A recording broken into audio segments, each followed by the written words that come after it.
લોકમત ન્યૂઝમાં આપનું સ્વાગત છે।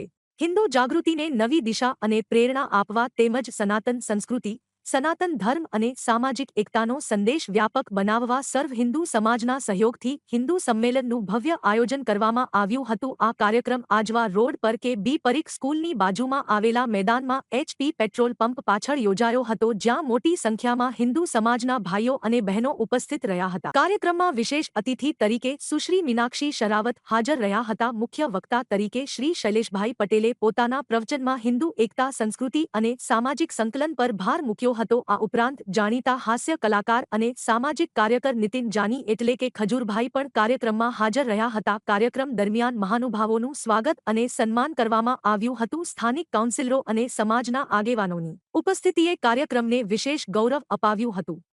टुकड़ा रह जाता है, आप लोग रह जाते हैं। बिना संस्कृतियों से करना है कि हम उस परिणाम पर ना पहुंचे, हम क्या कर सकते हैं।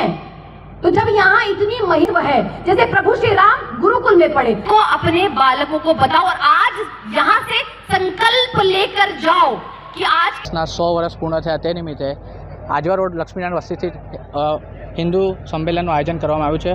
તેમાં વિશાળ માત્રામાં બહેનો અને ભાઈઓ જોડાયા છે। આપણે ત્યાં મુખ્ય વક્તા તરીકે મીનાક્ષીબેન શેરાવત, આપણા માનનીય પ્રિય ખજૂરભાઈ ઉપરાંત શૈલેષભાઈ પટેલ જે આપણા મુખ્ય વક્તા તરીકે જોડાયા છે। મોટી સંખ્યામાં બહેનો અને ભાઈઓ જોડાયા છે। તેથી આપણને ખબર પડે છે કે હિન્દુ પહેલાં પણ મજબૂત હતા અને ભવિષ્ય પણ મજબૂત રહેશે। જય હિન્દ।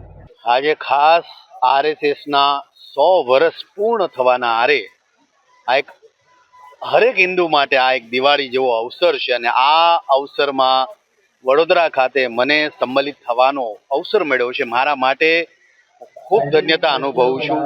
એટલે અને ખાસ તો સાથે સાથે શરૂઆતમાં જે ગાય માતાનું મહત્વ RSSની સૌથી વિશેષ, આમ તો મને પોતાને ગમતી પરિભાષા એ છે કે ગાયને જેટલું મહત્વ RSSમાં આપવામાં આવે છે એટલું કોઈ નથી આપતું। એટલે હરેક યંગ જનરેશનને કહું છું કે ગાયનું મહત્વ સમજો, ગાય આધારિત ખેતી કરો। હું તમને કહું ને, ભલે RSS 100 વર્ષ પહેલા શરૂઆત થયેલી સંસ્થા છે, પણ 100 વર્ષથી લઈને અત્યાર સુધી ત્યારથી પણ કહેતું આવ્યું છે કે ગાય આધારિત ખેતી કરો। અને આજની જનરેશન 2026 છે, આધુનિક યુગ છે, એ છતાં અત્યારની જનરેશન હવે ગાય આધારિત ખેતી કરવા મળી છે। એટલે RSSમાં ઘણું જાણવા જેવું છે। યંગ જનરેશન જેટલું RSSમાં જોડાય એટલું આપણા બધા માટે સારું છે।